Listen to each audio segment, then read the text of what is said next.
Hello hi दोस्तों, study with अभिषेक 01 में आपका स्वागत है। ठीक है, तो आज का हमारा चैप्टर है कारक। क्या है? कारक। तो आज हमारा चैप्टर है कारक। तो आज हम कारक चैप्टर पढ़ते हैं। ठीक है ना। तो कारक पढ़ने से पहले एक शायरी है कि समय के साथ साथ सब कुछ बदल जाता है। समय के साथ साथ सब कुछ बदल जाता है, लोग भी, हालात भी और बातें भी। तो समय के साथ साथ क्या होता है, सब लोग बदल जाते हैं। तो इसीलिए आप लोग समय का कद्र कीजिए और समय के साथ साथ अपनी पढ़ाई जारी रखिए। ठीक है, तो आज का हमारा चैप्टर है कारक। क्या है? कारक। तो आज हम कारक पढ़ते हैं।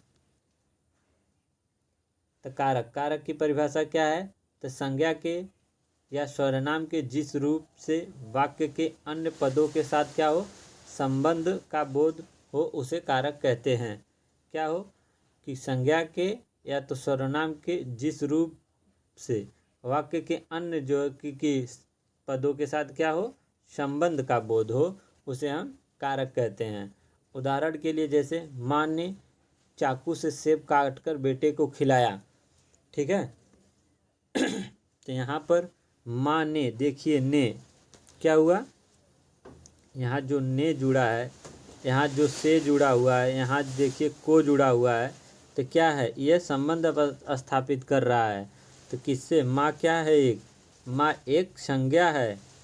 माँ एक संज्ञा है। ठीक है ना। तो इसी तरह देखिए बेटा एक संज्ञा है। तो इसी तरह बताएंगे कि संज्ञा या सर्वनाम के रूप से जिस रूप से वाक्य के अन्य पदों के साथ संबंध का बोध हो, उसे कारक कहते हैं। इसी तरह उदाहरण है माँ ने चाकू से सेब काट बेटे को खिलाया। तो ने यहाँ क्या है, संबंध स्थापित कर रहा है। को क्या है, संबंध स्थापित कर रहा है। ठीक है ना। अब आते हैं कारक के भेद। कारक के कितने भेद होते हैं? तो कारक के 8 भेद होते हैं। कितने? तो कारक के 8 भेद होते हैं। तो आप लोग जो है कि एक तरफ लिख लीजिए, एक तरफ लीजिए कारक विभक्ति या कारक चिन्ह। ठीक है, आइए हम आठों के आठों कारक जानते हैं।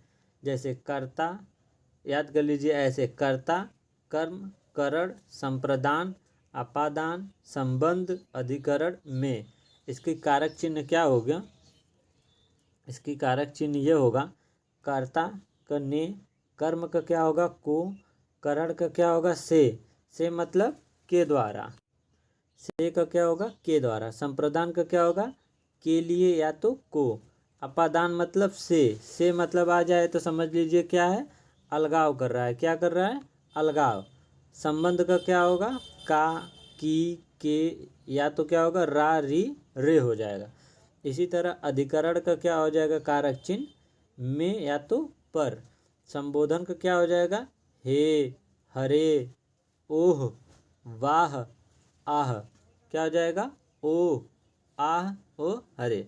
तो एक बार जो है कि हम लोग कारक को फिर से याद कर लेते हैं। जैसे ऐसे याद कर लेते हैं ट्रिक से: कर्ता ने कर्म को, करण से, संप्रदान के लिए, अपादान से, संबंध का, की, के, रा, री, रे, अधिकरण में या तो पर, संबोधन हे, हरे, ओह, ओ, आह।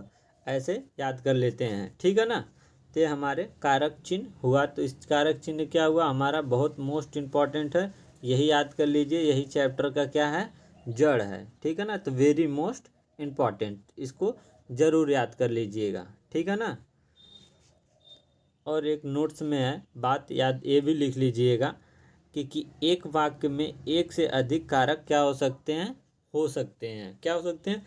एक वाक्य में प्रायः एक से अधिक कारक हो सकते हैं। डाल लीजिए कर्ता कारक। तो अब आते हैं कर्ता कारक पर। कर्ता कारक की पहचान क्या है? तो जो काम को करने वाला होता है उसे कर्ता कारक कहते हैं। अर्थात जो हमारा काम करता है उसे हम क्या कहेंगे, उसे हम कर्ता कारक कहते हैं।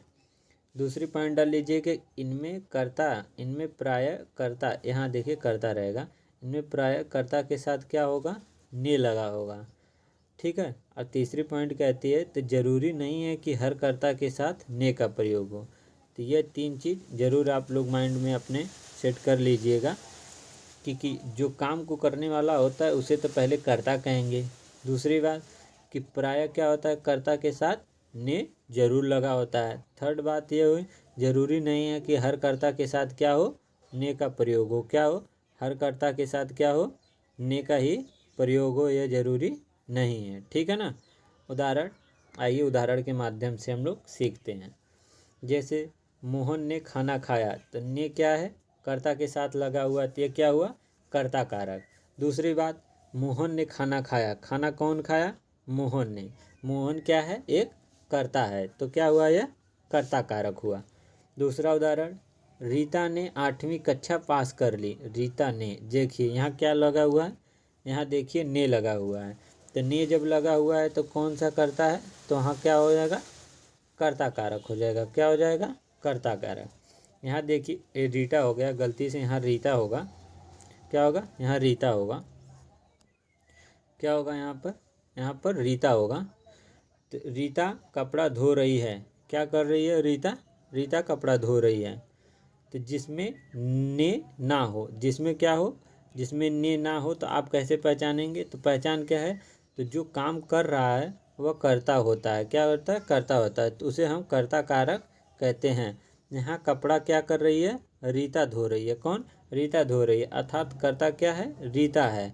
तो रीता क्या हुआ, कर्ता कारक हुआ। क्या हो गई, रीता कर्ता कारक हो गई। तो रीता क्या कर रही है, यहाँ कपड़ा धो रही है, तो कर्म कौन कर रहा है, रीता कर रही है। तो रीता क्या हो गया आपका, रीता हमारा क्या हो गई, कर्ता कारक हो गई। क्या हो गया हमारा, रीता कर्ता कारक हो गया। तो इसे कहेंगे रीता कपड़ा धो रही है, कौन सा, कर्ता कारक हो गया। तो देख लीजिए, जिसमें ने नहीं छुपा हो तो उसमें आप ज़रूर ध्यान से पढ़कर जो है कि देखिए काम कौन कर रहा है, उससे कर आप उन कंसेप्ट समझ लीजिए। नहीं तो आपके जो है कि परीक्षा में ऐसे ही आ जाएगा, मोहन खेल रहा है, तो कौन खेल रहा है, तो मोहन। तो कर्ता कौन कर रहा है, मोहन, तो कौन सा कर्म होगा, कर्ता कारक होगा। ठीक है ना। तो इसी तरह कंसेप्ट जरूर समझ लीजिए कि जिसमें ने लगा हो कि ने नहीं लगा हो, तो कैसे हम उसको करेंगे। ठीक है ना। तो अब आते हैं, हमारा नेक्स्ट है कर्म। क्या है हमारा, दूसरी हेडिंग डाल लीजिए, कर्म कारक। क्या, कर्म कारक। ठीक है ना। तो हमारा कर्म कारक है, कर्म कारक की पहचान क्या है, तो जिसमें क्या या तो किसको का जवाब मिले तो उसे कर्म कारक कहेंगे। क्या, जिसमें क्या हो, क्या या तो किसको का जवाब मिले, किसका, क्या या तो किसको का जवाब मिले। ठीक है ना। क्या या तो किसको का जवाब मिले तो उसे हम क्या कहेंगे, कर्म कारक कहते हैं। इसकी विभक्ति क्या होती है, तो इसकी विभक्ति होती है को। क्या होती है, विभक्ति इसकी होती है को। तो आइए फिर उदाहरण के माध्यम से हम जानते हैं। जैसे मोहन क्रिकेट खेलता है, तो मोहन, अब आएगी ना बात, तो अब इसमें पहचान क्या करनी है, क्या या किसको का जवाब मिलना चाहिए। तो मोहन क्या खेलता है, मोहन क्रिकेट खेलता है। मोहन क्या करता है, क्रिकेट खेलता है। क्या करता है, क्रिकेट खेलता है। तो कौन सा करता हुआ, यह कर्म कारक हुआ। ठीक है ना। क्या हुआ, इसमें क्या का जवाब मिला। तो जिसमें क्या किसको का जवाब ना मिले तो समझ लीजिएगा कि वह कर्म कारक नहीं है, और जिसमें मिल जाए तो वह समझ लीजिए क्या है, कर्म कारक है। ठीक है ना। दूसरा उदाहरण देखिए। ठीक है, जैसे यह कर्म कारक है क्योंकि मोहन क्या खेलता है, मोहन क्रिकेट खेलता है। तो क्रिकेट क्या हुआ, कर्म कारक हुआ। देखिए जो हमने बताया था वही है। ठीक है ना।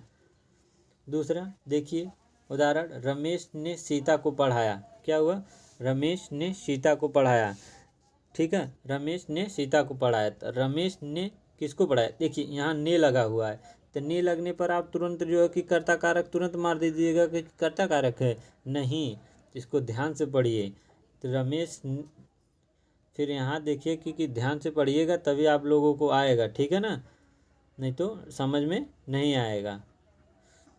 जैसे देखिए कि यहाँ है, रमेश ने सीता को पढ़ाया। तो रमेश ने किसको पढ़ाया, रमेश किसको पढ़ाया, रमेश ने सीता को पढ़ाया। किसको पढ़ाया, सीता को पढ़ाया। तो सीता क्या हुई आपकी, सीता आपकी जो है कर्म कारक हुई। क्या हुआ, कर्म कारक हुआ। तो सीता, ये उदाहरण क्या हुआ, कर्म कारक हुआ। इसी तरह तीसरा उदाहरण देखिए, अध्यापक ने बहुत सारे छात्र पढ़ाए। देखिए ने यहाँ भी आ गया, तो आप कन्फ्यूजिंग मत होइए कि यहाँ क्या हुआ, कर्ता कारक होगा। नहीं नहीं, अध्यापक ने बहुत, क्या हुआ, अध्यापक ने बहुत सारे जो है क्या हुए, अध्यापक ने बहुत सारे जो है छात्र पढ़ाएं, बहुत सारे छात्र पढ़ाएं। तो अध्यापक जो किसको पढ़ाएं, तो अध्यापक छात्र को पढ़ाएं, किसको, छात्र को। तो छात्र क्या हो गया आपका, कर्म कारक हो गया। छात्र क्या हुआ, छात्र आपका कर्म कारक हो गया। तो क्या हो जाएगा, यह कर्म कारक हो जाएगा। ठीक है ना, इसको ध्यान से नोट कर लीजिएगा कि ने लगा है तो मार दीजिएगा तुरंत कर्ता कारक, ऐसा मत कीजिएगा। ध्यान से समझिए, जिसमें क्या या किसको का जवाब मिल जाए ना हमारा कर्म कारक हो जाएगा। दूसरा देखिए, तीसरा हमारा उदाहरण एक और, रमेश फल खाता है। तो अब इसमें क्या हुआ, रमेश फल खाता है। तो रमेश क्या खाता है, तो रमेश फल खाता है। क्या खाता है, फल। फल क्या हुआ आपका, कर्म कारक हुआ। क्या हुआ, कर्म कारक। ठीक है ना, तो रमेश क्या खाता है, फल खाता है। फल क्या हुआ, कर्म कारक। तो क्या हो गया, यह कर्म कारक हो गया। ठीक है ना। एक और उदाहरण है, गुरुजी किताब पढ़ाते हैं। तो गुरुजी क्या पढ़ाते हैं, किताब। गुरुजी क्या पढ़ाते हैं, किताब। तो किताब क्या हुआ, कर्म कारक हुआ। क्या हुआ, कर्म कारक। तो कौन सा ये हो गया, कर्म कारक हो गया। ठीक है ना। अब इसके कुछ अपवाद हैं, ये भी देख लीजिए। अपवाद क्या है, अपवाद देख लीजिए। जहाँ परयु के अर्थ में आए वहाँ कर्म कारक होगा। क्या होगा, कर्म कारक होगा। किसमें, जहाँ परयु के अर्थ आ जाए। ठीक, परयु का अर्थ क्या होता है, परयु का अर्थ होता है दोनों तरफ, तीनों तरफ, चारों तरफ, या तो एक तरफ। ठीक है ना, परयु का अर्थ हो जाता है आपका कि आ जाए या तो दोनों तरफ, तीनों तरफ, चारों तरफ, या एक तरफ आ जाए, वहाँ क्या हो जाएगा, परयु का अर्थ है। ठीक है ना। उदाहरण के माध्यम से अब जानते हैं। जैसे उदाहरण है, मेरे गांव के दोनों ओर नदी है।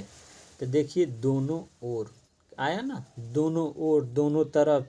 ठीक है ना।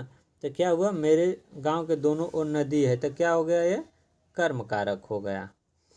तीसरा हमारा दूसरा उदाहरण देखिए, मेरा गांव तीनों पर्वतों से घिरा है। क्या, तीनों तरफ, किससे, तीनों तरफ पर्वतों से घिरा हुआ है। ठीक है ना। इसी तरह उदाहरण देख लीजिए, मेरा गांव तीनों तरफ रेल की पटरी है। मेरे गांव के तीनों तरफ, कितना, तीनों तरफ। ठीक है ना, तीनों तरफ जो है कि क्या है, रेल की पटरी है। मेरे स्कूल के दोनों ओर तालाब है। देखिए दोनों ओर क्या है, दोनों ओर क्या है, दोनों ओर, तीनों तरफ, तीन तरफ, दोनों ओर। तो जब ऐसे शब्द जहाँ आ जाएं वहाँ क्या हो जाएगा, वहाँ हमारा कर्म कारक हो जाएगा। ठीक है ना।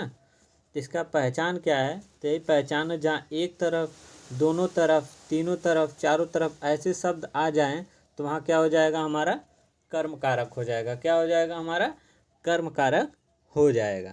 तो ठीक है, तो आज के लिए यहीं तक।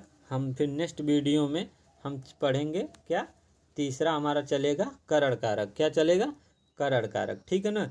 तो वीडियो अच्छी लगी हो तो लाइक एंड सब्सक्राइब जरूर करें, अपने दोस्तों तक शेयर जरूर करें। जय हिंद, जय भारत माता।